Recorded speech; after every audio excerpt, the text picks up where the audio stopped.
Oh, I've got a stray string. Right, welcome to another Retropower Uncut. I think this is episode 74. And I'm going to start with this, which is a car we built 9 years ago. I think we finished it 9 years ago. Obviously a MK2 Escort, signal orange with the 1600 Sport graphics, which I absolutely love. This is actually one of, in terms of how it is to drive, it's one of the favourite cars, my favourite cars that we've done. Just an absolute hooligan machine. Stripped out, really simple, 5-speed Type 9 box, 230, 240 horsepower Vauxhall C20XE red top, as they call it, which we built at the time. And it's just a massive amount of fun, no frills, but huge fun. Now, at the time we did it, the doors were actually in really good shape, so we didn't do anything with the doors. They were just stripped back to bare metal and painted, but over the course of the last 9 years of use, it's just started to get a few bubbles down the bottom on the door skin, so the owner's given this back to us so we can do the door skins on it. So we're just in the process of doing the door skins right now. And then there's a few other little tweaks that we're going to do on it while it's here, but I thought we'd start with that one. I would say by next week we should have done the metalwork on the doors, and it'll probably be over to Gaz to do the paint. And actually that's the part of the job I think we're least looking forward to, is the orange matching. And you'd think a flat orange would be easy to match, but we've done I think we repainted the boot lid at some point in the past on this, and I do remember it being a bit of a pain, but we had the colour spectrograph, I think they call it, I can't remember the gadget that scans the colour, and we've got a sample of the paint and we think it's extremely close, so hopefully, fingers crossed, we'll be alright on that. Chevette, I have been out on the road this week, so I can't remember whether I think I'd done a little bit of a drive to the MOT station last time, and the only thing only main complaint I had from that drive was that the brake pedal feel wasn't particularly great, and then when on my further test driving I deduced that it probably needed a bigger rear master cylinder, because it felt that there was too much brake bias on the back, even with it wound fully to the front, and the pedal travel was very long. Now when you got to the end of that pedal travel, actually the brakes were pretty good. It just didn't feel that confidence inspiring because of the length of the travel. So we've swapped out the rear master cylinder from I think it was a 0.7 inch, it's now a 0.875 inch, and that's completely transformed it. So because the master cylinder is bigger, it shifts more fluid, which means there's less travel of the pedal for the same movement on the pistons on the calipers, but obviously consequently you have less force there, which is exactly what I wanted, because previously it had too much force on the rear calipers. So it seems to have balanced it out nicely now. You can have the brake bias roughly in the middle of its adjustment range, and it feels good at that. So you can adjust it for your preference either way, but it's not right at the one end of its range just to get it somewhere close. So I'm really happy with that. I'm doing a couple more changes on this. We're going to do a little bit more tweaking to the cold start mapping, because it's a little bit lumpy from cold. You have to hold the revs up a bit for the first sort of 30 seconds, minute of running before it'll idle nicely. So we're going to have a little further tinker with that. Now the springs have settled, it's a tiny bit low on the front, but what I'm going to do is run the rubber seats that the standard road car normally has. They've been removed and they're generally not used on motorsport builds. But that will give it just an extra little bit of height on the front, without needing to actually introduce new springs on it. And with it being not being stage rallied, it doesn't really matter. I think the reason they don't run them on the stage rally cars is that they have a tendency to break down, but I can't see that being an issue on this. So I've got some of those ready to go on it. And then the headlight bezels are being machined, I believe, this weekend. It's Thursday now, they should be done Saturday, so hopefully next week we'll have those ready to go on, and that should coincide with everything else done. So fingers crossed, next week this should be ready for handover.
And speaking of handover, actually the reason the Escort's in here is because there was a space freed up from the handover of the Redux M3. So that's actually left us this week. The next of those Redux builds is currently away having the carbon fibre roof moulded, but that'll be back in progress here soon. Utah. James and I have been doing a fair bit on this week. We were waiting on the bulkhead panel for the boot to come back from upholstery. That's come back, that's now fitted. We've got the number plate light that we decided to use as a boot lamp fitted in there. Essentially all of that boot build now is done. We've just got to finish gluing the carpet there on the back, and then we've designed the bezels that are going to go around. There's three of them. There's one that sits around the boot striker at the bottom there, and then where the boot hinges pass through the bulkhead panel, we're doing a little leather gaiter around each one of those so you can't see through the gap when the boot's open, and they'll be held in place by little polished aluminium bezels. So we've drawn up those 3D printed some prototypes which we're happy with, so the trigger's going to be pulled on having those bits machined, and with those done that completely finishes off the boot. James is literally just upholstering the little panel that sits around the back of the parcel shelf here, and that's the last thing that we need to do before the rear window goes in, which supposedly was going to turn up today. It hasn't yet, but there's still a few hours left of the day, so hopefully it will. And that means the whole rear end of the interior will be completely done. I'm just working on the visors and interior mirror. I've just literally just bolted in the interior mirror. I'm going to put the visors in next. And I was just assembling the quarter lights earlier today. So as with all the rest of the windows, we had new glass cut for these. So it was just a case of assembling up these little frames, bonding the glass in. They're just bonding at the moment. And then once that's bonded and solid, I'm going to fit the little handles and assembly that goes in here that latches it, and that will finish those off. And actually, yeah, at that point we're getting through the jobs. We had a leak on one of the front wheels, the split rims, and there was a little leak on the sealing of the rim, so we've pulled that apart, resealed it, rebuilt it, and we've just got to have the tyre refitted. But again, I reckon next week this is going to be probably ready for the first test drive, I would say. So don't hold me to that, but I reckon we will be. Right, E-Type. Still sitting in the same place. Nothing has changed on the E-Type this week, but the engine donor arrived yesterday. So there was a little development in the engine plan. We always intended for it to retain a Jag V12 in there. And then there was a little bit of a thought process started. I mean, the owner had already expressed an interest in it being bigger capacity. We knew that the later engine, the 6 litre, when it was in the XJ40 and in the XJS and in the X300, used a GM auto transmission, which is actually the owner wants it to be auto. It's the transmission we wanted to use on it. And we know we can get an aftermarket controller that will control all the shifting of that. So we can use a standalone management system on the engine. What we didn't know until we did a little bit of research is that the block on the 6 litre, the bell housing pattern on the block is different. So that the 6 litre engine actually mates straight up to the GM gearbox that we wanted to use, because it comes with that in the car, but not to the 5.2, 5.3. I'm going to get hung, drawn and quartered for not remembering what capacity the original engine is. So it started to very quickly make sense for us to get a whole 6 litre engine donor, because it would give us the transmission we want, albeit in need of rebuild. It would already give us the bigger capacity block. Now we could take that further by increasing the bore size, but it would mean that we don't need to go with a different crank and increase the stroke to get already 6 litres.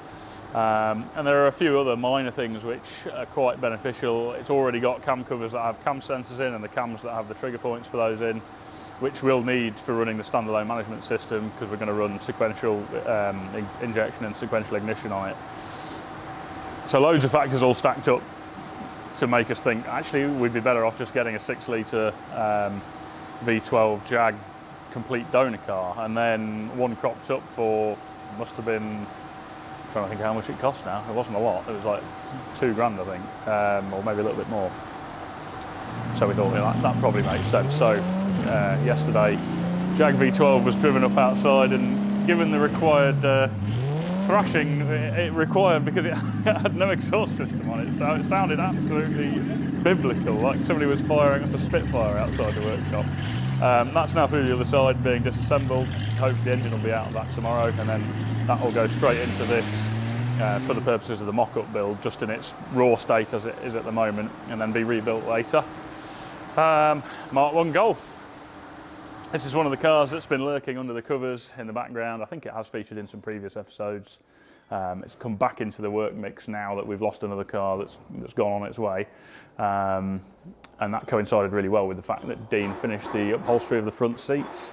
So the whole interior has now been done in the Mark 6 GTD check cloth in the centres, and then the matching black fabric that you'd get in a Mark 6 GTD on the side bolsters, but onto the original Mark 1 seats. So they're ready to go in, and then John's just working on a few little remaining jobs that needed doing on it. So he's just mounting the engine ECU. It's running a DTA, no, actually it's running an Omex 720, I think it is, ECU. So he's just making a mounting for that, and just working through a little job sheet on it, really, with a sort of countdown to the first fire up on this, which we're pretty close to. So that's going to be one to keep an eye on over the coming weeks. I'm hoping we can stay on this now reasonably intensively until it's finished. So that, I think, is pretty much what's going on in here. So I'm going to hand over to Nat, who's going to take you through what's going on in the metal workshop. Here's Nat. I'll see you next week. Right, thank you, Cal, for going through the assembly shop stuff, and I've now turned my microphone on, so we're going to have another go at explaining what's been going on in the metal workshop and in the sanding zone. So we're going to start with Land Cruiser. Tom's been working on this, I've been doing a bit on this. Going to start with the front wings, because they're sticking out and on show. We had a bit of a discussion with the owner of the vehicle. When it came to us, it had been altered from standard with some indicators fitted to the top, indicator and side light unit, I think they are, fitted to the tops of the wings. And actually, we jointly quite liked those and definitely preferred them to the original location of the lights at the front of the wings, which, if you look at them from a sort of purely design point of view and not pandering to the original design, they're a bit ugly and they don't quite really fit with the rest of the vehicle. So we decided we're going with the fitting ones on top of the wings, which means welding up the holes here, which Tom's now done. They're pressed wings, so my sort of metalwork pet subject as usual, but they're pressed wings, which puts quite a lot of residual stress in the wing. That one went perfectly, this one distorted like crazy, and loads of panel beating and messing around trying to get that something like so it doesn't end up with loads of filler in it. We've got it reasonably close now, so happy enough with that, but it ended up being a longer job than it should have been, really, but thus is the way with messing with cars. Front grille, we've got a replacement front grille. And in fact, I think this is another replacement front grille. Trying to the worldwide term for good condition seems to mean anywhere between complete scrap and brand new, and it's trying to determine what is actually good condition. This one is in remarkably good condition. Tom's done a little bit of work on it, just fettling around, just making it actually fit perfectly. The reason we want it to fit perfectly is, as original, these bolt up and the edge of the grille presses against the panel, which isn't the best idea because the edge of the grille then etches its way through the paint and causes the front panel to rot away and rots the edge off the grille.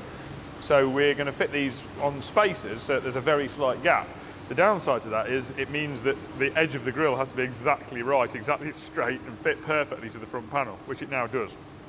Hasn't got spacers in at the minute, but when it's bolted on the spacers, it will sit perfectly now, so happy with that. That's an area that we've been working on. Tom's also done a few little trivial jobs that are on the to-do list of final fettling, which was to fit door latches so that we can actually latch the doors, check everything lines up, check that everything still fits, because things have a habit of just changing in dimension while they're sat on a shelf. We've just had ridiculous things in the past. We fitted a door handle at pre-build, at mock-up, go to fit the door, same door handle after paint, having done nothing to a panel, and the hole centres have, send the door handle off for chrome and it comes back and the hole centres have moved. I don't know how these things happen. So anyway, we just make sure by dry fitting everything to be sure. So we've done that. The servo and master cylinder, we're fitting a it's not an aftermarket, it's actually an American original equipment, but it's an aftermarket copy of an American master cylinder and servo unit that are commonly available, relatively easily available, and it looks more in keeping with the look that we're going for in the engine bay, and it also has an appropriately sized master cylinder for the disc conversion that we're doing. We've got to change the master cylinder anyway for the disc conversion, and we also wanted it to be new components, and we want them to be available off the shelf new easily. So that's the reasoning behind that. And we've had to modify the bulkhead a little bit. It's not actually too bad. It's slotting 2 holes and re-welding the ends of them a little bit, and then drilling 2 new holes, and that's it. And minor modifications to the pedal box. That enables us to fit that master cylinder and servo arrangement. So Tom's done that. And then at the back, he's been working on the rear bumper. The ends of the rear bumper were never very finished in our view. They didn't look brilliant. And we're fitting some machined aluminium rear lamp protectors so you can bump backwards into something and not smash your rear lights, which is a common thing on these, to fit some sort of protector. We're putting those protector surrounds on, and then we're going to basically incorporate the same shape, only on a slight offset from that, into the ends of the rear steel bumper. So Tom's been fabricating the rear bumper's made of approximately 4mm thick steel. I think it actually is 4mm. Rear bumper is 4mm on this, isn't it, Tom? Yeah. The bumper's 4mm thick steel, so Tom's been shaping up some pieces of 4mm steel plate, basically, till sheet, to go on the ends, to shape the ends of the bumper to a pleasing finish, so it kind of mirrors the lamp protectors on the end. He's not welding them in yet because it's almost impossible to access the top until the body tub's off, so he's going to weld them in once the body tub's off. But he's got the bits ready now, all shaped up, ready to go in, all the sections cut for them to slot in place. They just need welding and then grinding off and finishing. We'll do that once the body's off.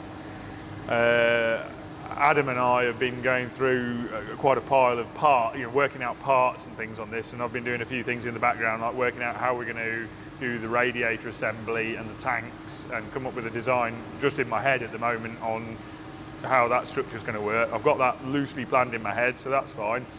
The major bit I've been trying to crack on with is the front brake conversion. We sourced, thank you very much to the chap that called us about a 60 series Land Cruiser front end. It was very much appreciated, but I think it was 2 days before you called, I managed to source a somewhat old and decrepit, but functional and had the right bits on it, 60 series front axle, which I've got, and so I now have some rather corroded, but again serviceable, front knuckle assemblies, which I was hoping to have this on by now. I haven't done yet, but there's a knuckle assembly. The hubs are in the hot wash at the minute, so I'm going to mock that lot up. There's another hub assembly there, the pair of knuckle assemblies there. The plan is to try and mock that lot up on this end of the axle now, and see if the brake conversion works.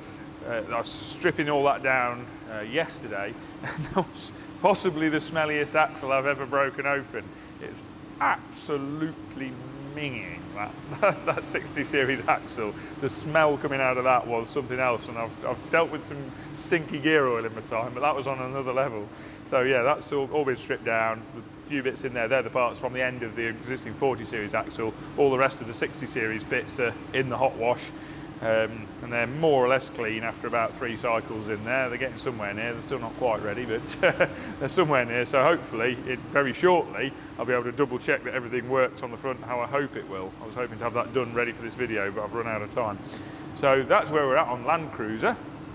Behind camera, just over there, I'm not going to go in, but behind camera over there, Morris is continuing. However, it's basically more sanding.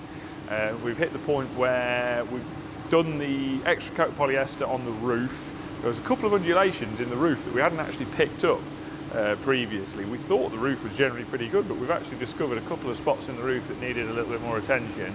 And on one of those, we've gone through on the polyester, so we've had to put another coat of polyester on the roof. And on the rear wings, Gaz is actually blocking those as we speak. He's knocked up a couple of acrylic blocks for getting the final undulations out of those, some flexible acrylic blocks, just to try and get the final undulations out of those, and they've gone through the polyester in a fair few places, so we're going to need another coat of polyester on those just to get those finished and absolutely level. The problem with if you break through the polyester anywhere completely, then you start to set up undulations in the surface, because obviously the metal sands at a totally different rate to the polyester around it. So as soon as you break through, you set up undulations in the surface. So he's blocking those as best as he can now, and then he's going to do another coat of polyester on those tomorrow, and then hopefully, fingers crossed, that should be those there in terms of build and basic blocking. So that's where we're at on Morris. Marching on, I'm going to go round the back and to Churchill and meet Jamie around this side. So Stu has been battling on with doors. So we covered the inside of the door sort of last week, and a little bit of that the week before as well. But mainly last week was on door build. It's done well on that. That's the interior structure of the door is basically done. There's a few bits of finishing off, like bits to be spot welded and stuff once the door's off the car. He's been working on sussing a plan. He's been planning out the reinforcement of the C-pillar structure. Obviously there's nothing really to show on film for that, but he's been getting his head around how to reinforce the C-pillar structure onto the inner arch at the back, because these are ridiculously floppy body shells here. There's just no strength to them at all. The pillar structures on these have almost no strength. It's frightening really how little structure there is to them. So we're adding some structure into the root of this. We've obviously already added structure. If you've seen the previous episodes, you'll see we've added quite a bit of structure into the bottom of the B-post that ties it into a 4-inch tube that runs the length of the sill, so that has huge amounts of strength there. He's going to also strengthen up the bottom of the C-pillars, so he's planned that in his head. Then he's made the bulk of the front door skin.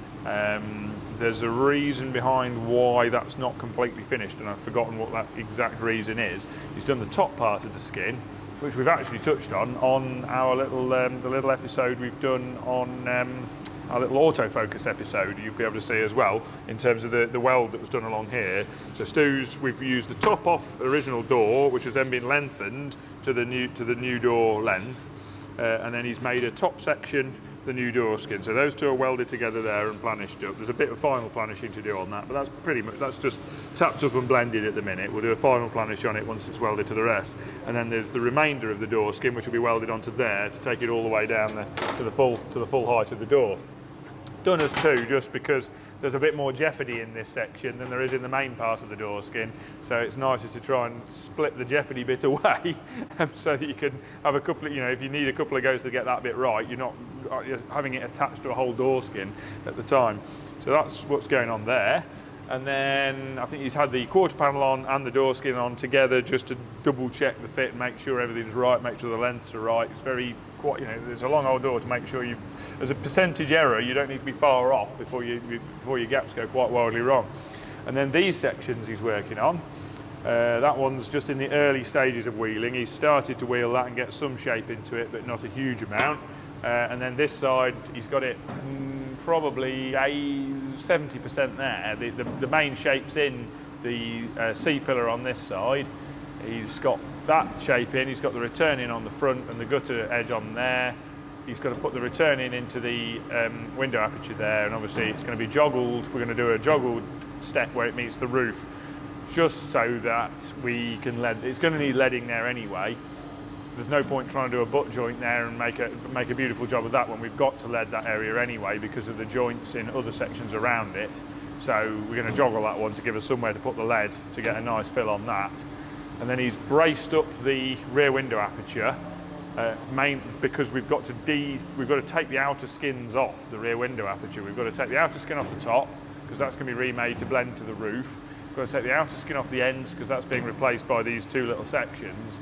The lower bit is good. That's actually all welded in and blended now. The lower section was doable as it was. We didn't need to. We were hoping that was going to be the case. We didn't need to refabricate that, and that has been the case. Just looking along it now. I haven't actually looked at this bit. This is news to me as well, and it looks a really nice job. That's actually blended in really well. So yeah, he's now making the C-pillar ends. Once they're done, blended in and welded in, then it'll make the top section. And the top section, I can't remember the final decision on whether we're keeping part of the return into the window aperture and then splitting it and putting a joint in, or whether we're going to remake the window aperture piece and another piece. I think he's going to keep the edge of the window aperture, save having to make a pull max tool just to do that section. I think the plan is to cut it near to that return section, and then split out at the middle of it and basically weld a strip the full width of the roof in. So that'll be welded to the, we'll get the window frame in place, braced and with the C-pillar sections in, then drop that strip in, scribe it out, trim the roof back, trim the roof to that line at the front of that section, trim the forward edge of the top of the window aperture to that as well, to the scribe lines, then drop that in and we'll TIG that in all the way across the back of the roof, all the way across the top of the window, and we'll planish all of that lot. I imagine the air planisher is going to, you'll be able to see a bit of air planisher in action there, because it's going to be quite handy to be able to use the on-car air planisher through the rear window aperture once the reinforcements are taken out of the way. So that'll be quite nice to see that progress. So yeah, it's coming along, and the other thing to bear in mind is while Stu's doing all this, he's duplicating pretty much all the panels he's made this side, he's duplicating for the other side at the same time, so that he's got a mirror image of everything he's made. Just while it's fresh in his head, it's easier to do the duplicate sections as he goes. So the majority of the bits, not all the parts, but the majority of the bits for the other side have been made at the same time. So that side will probably progress faster than this side. The caveat to that is whenever we do that, there's always something that trips you up and you think, oh yeah, we'll do that in half the time, and then something comes along and screws the job up completely. So we'll see how that goes. But yeah, it's looking really good. Stu's doing an absolutely beautiful job of this. So then, turning around to the other Jaguar piece in here is this little peach. We've got an X300 V12 long wheelbase, which is quite an unusual car. It's quite a rare thing to be chopping up, but we are, because it also has a 6-litre V12 in it and a GM6L80 auto box, which are destined for the E-Type that we're working on. That's going to, the 6-litre will be rebuilt, obviously. That'll be running on throttle bodies, aftermarket ECU, etc., etc. Aftermarket transmission controller for the transmission. The customer wants an automatic transmission. They make a lot of sense. These Jaguars, the V12s and the supercharged 6s were fitted with a GM6L80. The lower models all had the ZF 4HP24 transmission, but these had the GM6L80. But with a different casing cast to fit the Jaguar engines, and they actually did one casing that fitted both the what's it called, AJ16 engine and the V12. So yeah, that's what we're using on this, on the E-Type and on Churchill. Both of those will have that same 4L80. Get me part numbers right. 4L80 transmissions in both of those. With at the moment, we think an XGM CompuShift controller. That's the plan at the moment. That may change, but at the moment, CompuShift controller is the plan.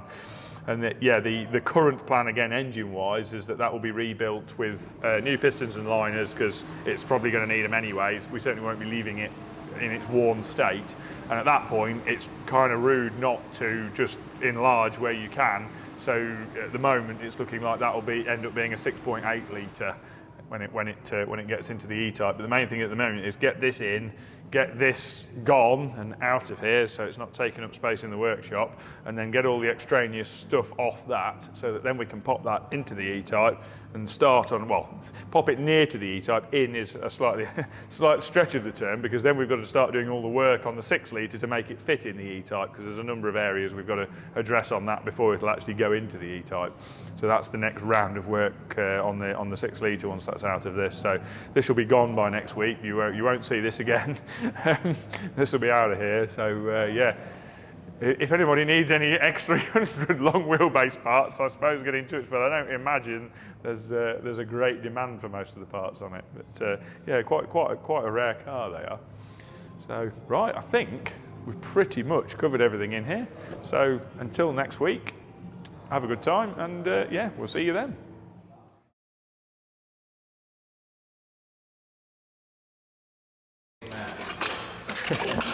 It is indeed. Mmm. Tasty. That is factory. That's factory rot.